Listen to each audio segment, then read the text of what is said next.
Adobe just wrapped up its most profitable year on record. The company generated $23.8 billion in revenue, maintaining double-digit growth even as other tech giants struggle to find their footing. This chart tracks the internal friction at the heart of the company. While the revenue line continues to climb, the stock price has plummeted by roughly 65% from its peak. Adobe is currently being valuation punished in the middle of a historic tech market boom. This is the corporate monolith that standardized the PDF and put it on a billion computers. They built a software suite so dominant that Photoshop became the universal verb for image manipulation.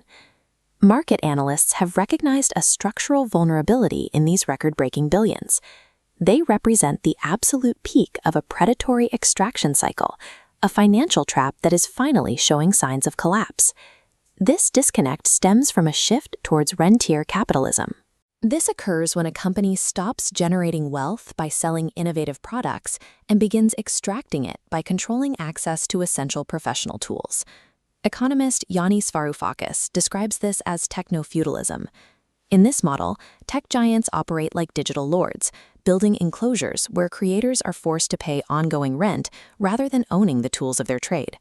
We see this pattern across the entire economy. You rent your music from Spotify, your library from Amazon, and your car's features through updates. Adobe provided the successful blueprint for this shift back in 2013. When a company relies on this extractive model, record profits often signal the limit of what a captive audience can bear, right before they find an alternative. For decades, the creative industry relied on a model of permanent ownership. You paid a one-time fee for a physical copy of the software, and it remained your property regardless of future updates. Adobe ended this era with the 2013 launch of Creative Cloud.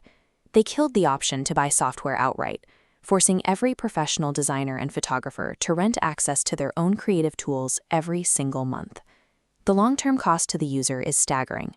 A one-time payment of $2,600 has been replaced by a subscription. Over a full career, a designer pays Adobe up to $100,000 just to keep their files accessible.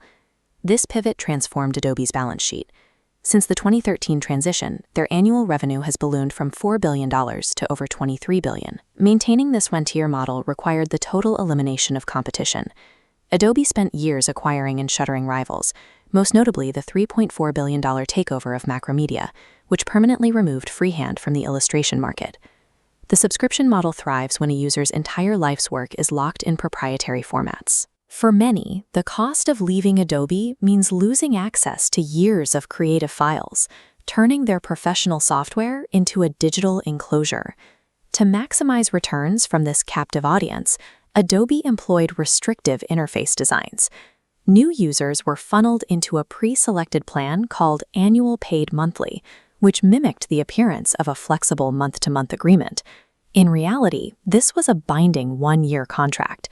Users attempting to cancel early were met with termination fees, worth half of their remaining balance, hidden behind tiny hover icons in the fine print.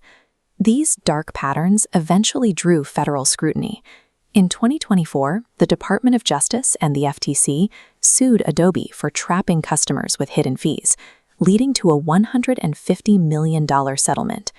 Trust eroded further when Adobe introduced a 50% price hike on some plans to fund unwanted AI features. They followed this by updating their terms of service to demand access to creators' private content for review and automated processing, sparking a massive backlash across the industry.